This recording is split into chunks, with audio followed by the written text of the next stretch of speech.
Rome, 23 October 2020. We're here with Alvin Curran. Alvin, could you tell us about the installation Gardening with John 1.1 that will be installed in No Man's Land? Thank you.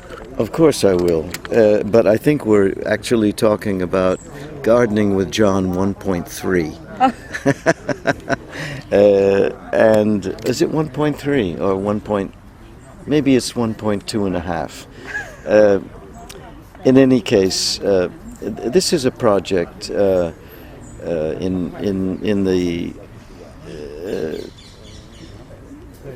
the space of all of my work, which is very emblematic, because it's a work that, without my knowing it, was always going to happen.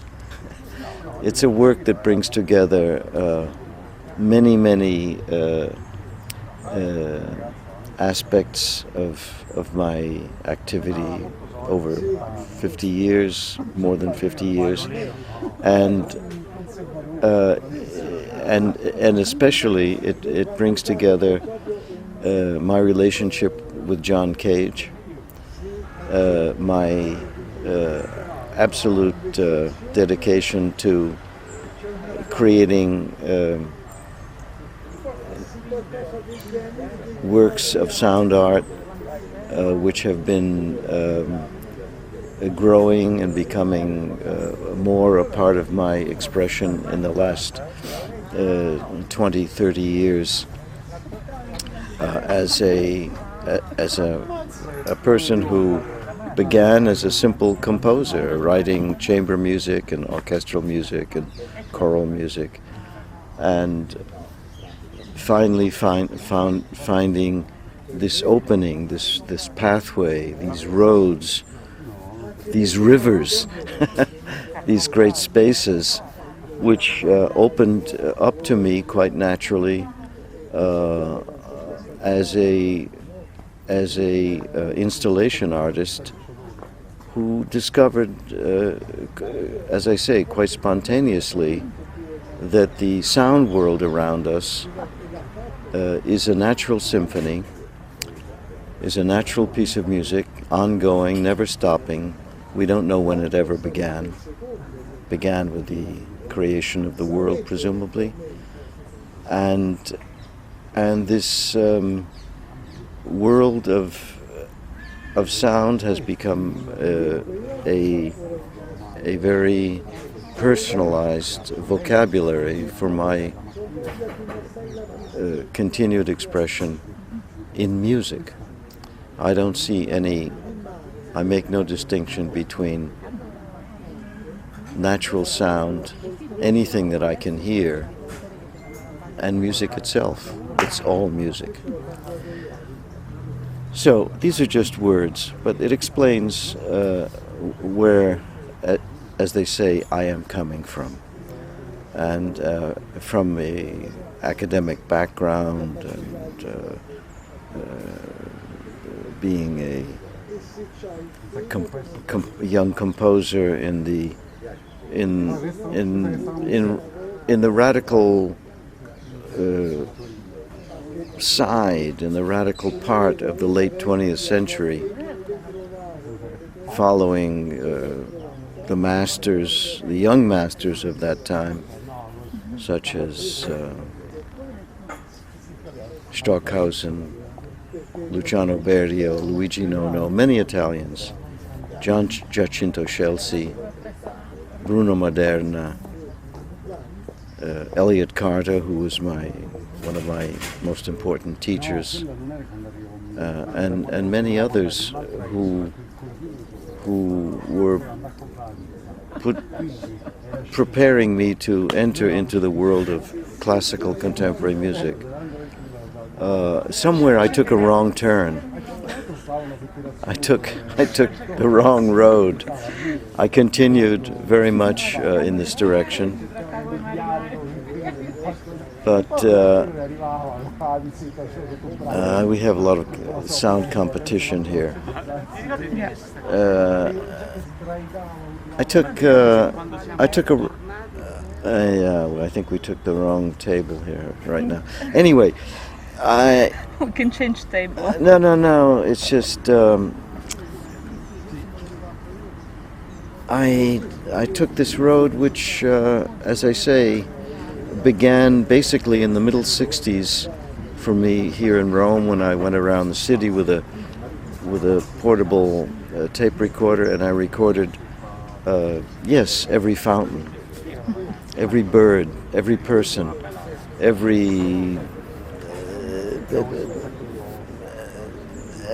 everyone around me who just opened a window and began to sing, as Italians do spontaneously, and very present voices, sometimes expressing amazing kinds of sounds in the local speech and dialect. And it was very easy for me to understand that I could make a music just with everything that I heard, everything that I recorded. The gardening with John, I'm just leaping now to the present and to the early part of the 2000, and my rich and exciting relationship with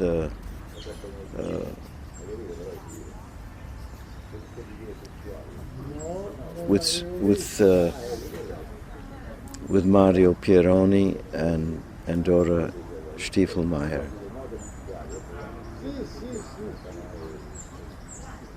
Two gallerists who inspired all kinds of a whole generation of artists in the city of Rome and beyond. And the work that I was doing and beginning this wrong turn that I took many years ago was down a path which actually led me to understand that the world around me was a natural theater, not just a symphony. It was a theater. It was a place where events happen, where there's light, where there's sound, where there's accident, where there's all kinds of things, and where there are visual events, and this led me on a even more narrow and strange path of not becoming a visual artist, but imagining kinds of objects and situations where sound could take place in a very natural way, such as on a lake, by a river, on a street, in trees, climbing up trees, putting musicians in trees themselves in a forest, creating situations, that is what they call sonorizing, or sonorizzare, as they say in Italian. Spaces.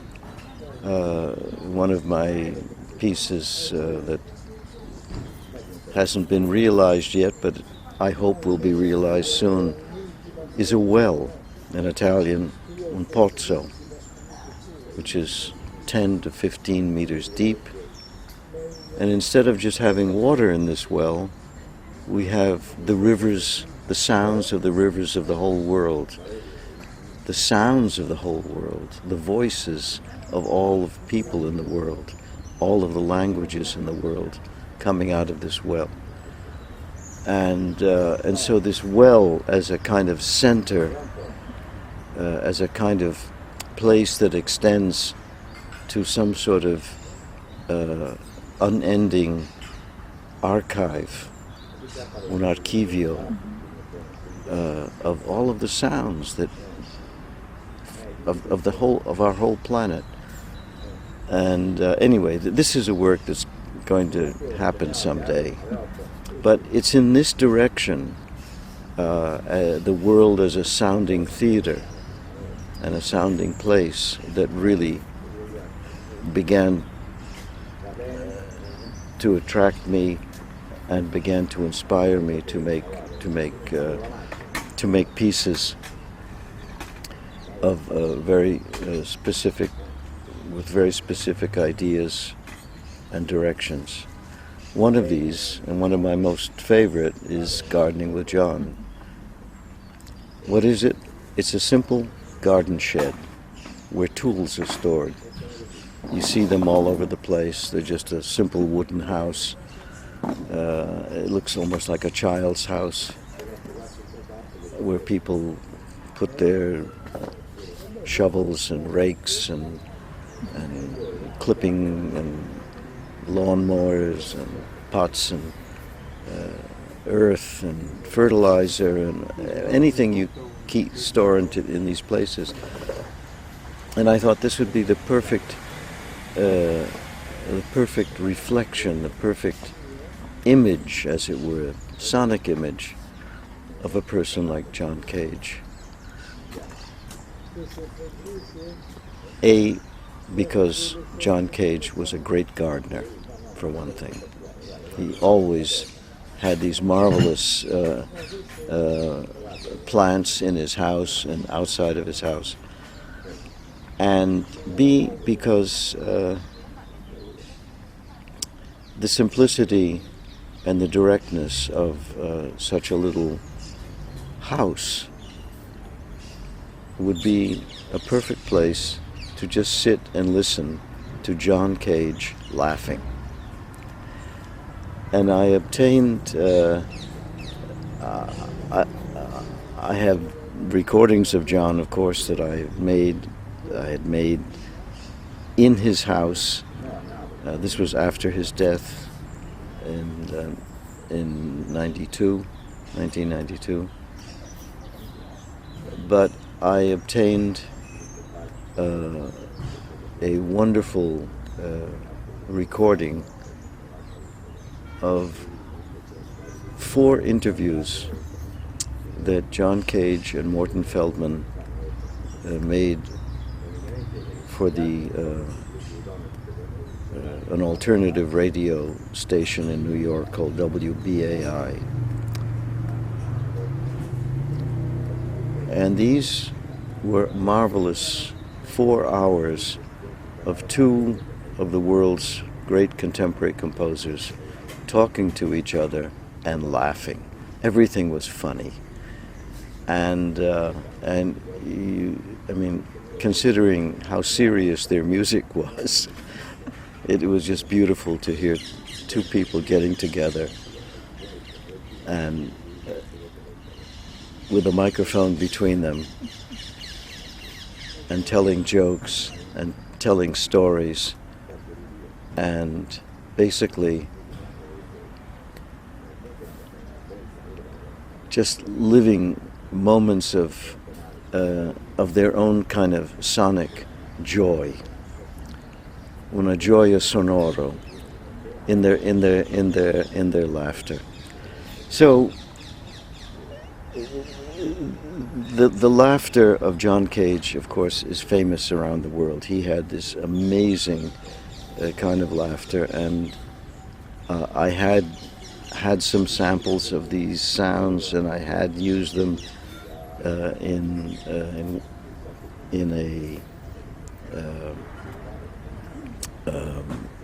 a particular piece which I created for the Westdeutscher Rundfunk, the WDR radio in Cologne, and it was just natural that I create a place of memory, a place of joyous memory, by simply featuring the sound of John Cage's laughter in this little garden shed. It's as simple as that. I'm saying a lot of words, I'm going around many corners, but basically that's all this piece is. And it's not just John Cage's laughter, it's the sounds, again, a kind of mini review of many, many sounds, some recognizable, some not recognizable, from all over the world, not just animals. There are even a lot of sounds of gardening and mysterious sounds of strange rumbles, and as if the earth is moving, and all kinds of sounds. But in this random, and I say it is totally random, there's no ordering to these sounds, when they come, how they come, for how long they come, are audible. It's about laughing. It's about human laughter, and how human laughter is just one of the many forms that we human beings express ourselves in and with, to step outside of time and step outside of space. When we laugh, we momentarily transcend everything. We get out of here. We're out of here. And that's what this piece is about. It's about,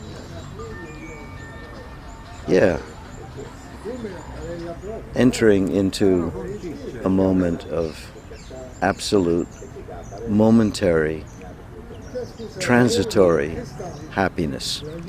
Punto. Thank you, Alvin. Wonderful. This is perfect. Thank you.